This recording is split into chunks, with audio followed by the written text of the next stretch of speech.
karakter ni VP Inday sa pagmamahal niya sa kanyang mga empleyado. Sa Davao, nung vice mayor siya, naging mayor. Tapos ngayon, naging vice president siya. Walang makakapagsabi na hindi mahal ni Inday ang kanyang mga empleyado o kanyang mga tao. Yung pinakita ni Inday kay Atty.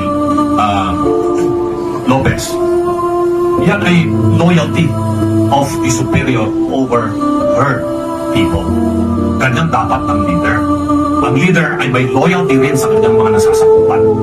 Hindi pwede yung presidente o vice-presidente ay wala siyang loyalty o pagmamahal sa kanyang tao.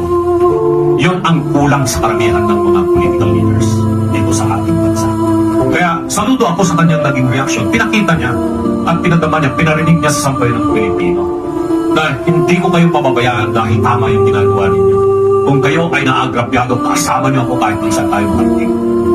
And she has really shown to the whole world. Ngayon, pinag-uusapan sa buong mundo yung nangyayari sa Pilipinas. At marami ang sumasaludo, lalo na mga kababayan nating mga overseas workers ngayon. Basta ka sa social media na talagang 99.9999% ang sumusuporta kay VP Inday sa kanyang mga pagkakas, lalo na sa mga overseas Filipinos.